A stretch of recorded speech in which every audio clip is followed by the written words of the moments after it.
Let's go. I'm in the gym, I'm in beast mode. No pain, no gain, that's the G code. Sweat on my skin, feel the reload. Ain't no limit when I'm in my zone. Let's go, let's go. When I'm in my zone. Let's go, let's go. When I'm in my zone.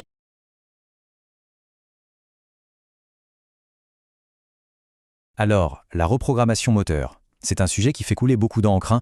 D'un côté, la promesse de libérer la puissance cachée de sa voiture, et de l'autre, la peur de tout casser et de se retrouver avec des pannes hors de prix. C'est une vraie question qui divise les passionnés. Et aujourd'hui, on va essayer de démêler le vrai du faux. C'est vraiment la grande question. Imaginez un peu, si le cœur du potentiel d'une voiture, ce n'était pas tant les pistons et les bielles, mais une simple ligne de code. L'idée est folle, non? Penser qu'on peut en quelques clics transformer complètement sa conduite, c'est super séduisant. Mais bon, on s'en doute, si c'était si simple, tout le monde le ferait. Ok, mais concrètement, qu'est-ce que c'est cette fameuse reprogrammation? Il faut voir ça comme une opération sur le cerveau du moteur, ce qu'on appelle l'ECU. Les pros, ils vont aller modifier ce qu'on nomme la cartographie. C'est un peu le mode d'emploi du moteur, ça lui dit comment gérer l'essence, l'allumage, la pression du turbo, et le but du jeu, bien sûr, c'est de réécrire les règles pour avoir plus de chevaux, plus de couple, ou même parfois pour consommer un peu moins. Allez, voilà le programme du jour. On va commencer par le côté qui fait rêver, la promesse de puissance. Ensuite, on verra les différents stages de prépa. Puis, on passera au côté obscur, les risques pour la mécanique. On essaiera de comprendre pourquoi ça peut casser et on terminera avec le verdict final. Alors, commençons par le plus alléchant. Qu'est-ce qu'on nous vend exactement avec une reprogre? Bon, l'argument numéro 1, c'est clair, c'est la performance pure. On nous promet plus de chevaux, plus de couple, bref, une voiture qui répond au quart de tour, beaucoup plus nerveuse. Mais ce n'est pas tout. Les préparateurs parlent aussi d'une consommation qui pourrait baisser et surtout d'une expérience de conduite sur mesure qui colle parfaitement à ce qu'on cherche. Maintenant, attention, faut savoir qu'il y a reprograge et reprograge. C'est pas tout pareil. Dans le jargon, on parle de stage, des étapes qui montrent à quel point la modification est poussée. Et c'est super important de comprendre comment ça marche. Le stage 1, c'est la porte d'entrée. C'est du 100% logiciel, on ne touche à aucune pièce. C'est le plus courant. Ensuite, avec le stage 2, on passe un cap. En plus du logiciel, on change des pièces pour aider le moteur à mieux respirer, genre un nouvel échappement, une meilleure admission d'air. Et puis, il y a le stage 3. Là, on n'est plus dans le même monde. C'est la transformation complète, on change le turbo, on renforce le moteur. C'est du lourd, vraiment. Ce tableau, il résume tout parfaitement. La logique est limpide, hein. Plus on grimpe dans les stages, plus l'opération est sérieuse et, forcément, plus le portefeuille en prend un coup. On part d'un simple ajustement de code pour arriver à une refonte mécanique quasi complète. D'ailleurs, il faut savoir que la reprogrammation, ce n'est pas que pour la course à la puissance. Il y a un autre marché qui cartonne, la conversion à l'éthanol, le fameux E85.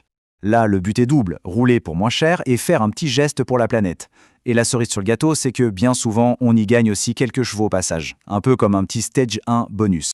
Bon, on a vu le côté glamour. Maintenant, il est temps de parler de ce qui fâche. Le revers de la médaille. Parce que oui, les gains sont là, mais les risques, ils sont bien réels aussi. Et c'est là que ça devient intéressant.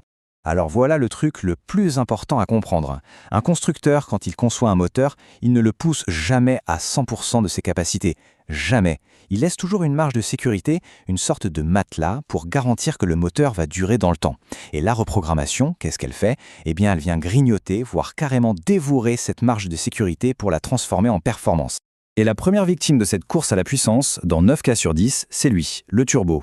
C'est logique en fait. On lui demande de souffler plus fort, donc il tourne plus vite, il chauffe plus, et forcément, il s'use beaucoup plus vite. Ce témoignage, il parle de lui-même. C'est le cas d'école. Le moteur se met à fumer et paf, le verdict tombe. Turbo HS. Souvent, la reprogro ne fait que révéler une faiblesse qui était déjà là, surtout sur une voiture qui a déjà pas mal de kilomètres au compteur. C'est la goutte d'eau qui fait déborder le vase.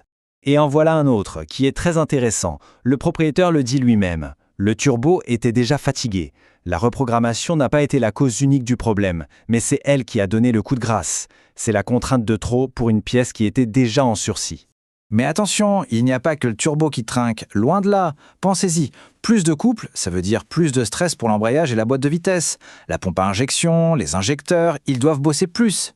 Le filtre à particules sur les diesels, il s'encrasse à viteuse grand V. En fait, c'est toute la mécanique, du moteur jusqu'aux roues, qui subit cette nouvelle contrainte. Ok, mais pourquoi? Techniquement, d'où vient tout ce stress supplémentaire? On va jeter un œil à l'intérieur du moteur pour comprendre. Regardez bien ce chiffre, 220 bars. C'est la pression monstrueuse qui s'écrase sur la tête du piston à chaque explosion dans un moteur diesel moderne. C'est énorme. Et ça, attention, c'est sur un moteur d'origine, sans aucune modification. Et là, le graphique est très clair. Même un simple stage 1, juste du logiciel, va faire grimper cette pression. C'est mathématique. Alors non, le moteur ne va pas exploser sur le coup. Le vrai danger, il est plus sournois. C'est une usure accélérée. Tout vieillit plus vite, tout simplement. En fait, c'est un deal, un compromis permanent. D'un côté, on a le bénéfice, plus de couple, plus de fun. De l'autre, la conséquence inévitable, plus de contraintes sur l'embrayage, la boîte, tout ce qui se trouve derrière le moteur et qui doit digérer cette force en plus. Bon, maintenant qu'on a vu les deux côtés de la pièce, le rêve et la réalité, quel est le verdict? Comment faire le bon choix? Et là, il y a un point crucial qui est super bien résumé ici. Il faut se poser une question simple. Qui parle? La plupart du temps, ce sont les professionnels qui vendent des reprogrammations. C'est leur business. Donc forcément, leur discours va insister sur les avantages et un peu, disons, glisser sur les risques. Ce n'est pas juste de la technique, c'est un marché. Il faut en avoir conscience. Donc, si on devait résumer les points à absolument avoir en tête avant de sauter le pas, premièrement, le risque c'est surtout l'usure à long terme, pas l'explosion instantanée. Deuxièmement, l'état de la voiture avant la reprog, c'est capital. On ne fait pas ça sur une mécanique fatiguée. Troisièmement, adieu la garantie constructeur, c'est automatique. Et enfin, et c'est peut-être le plus important, mieux vaut une reprogrammation bien faite et raisonnable qu'une course aux gros chiffres qui va tout droit à la catastrophe. Au final, la performance, c'est un choix. Et tout choix a un prix. Il n'y a pas de bonne ou de mauvaise réponse en fait. C'est une balance personnelle entre le plaisir, l'adrénaline d'un côté et le risque mécanique et financier de l'autre. La vraie question, c'est de savoir où chacun est prêt à placer son propre curseur. N'oubliez pas d'actionner le pouce vers le haut et de vous abonner, ça nous aidera de créer plus de vidéos pédagogiques. Merci à tous.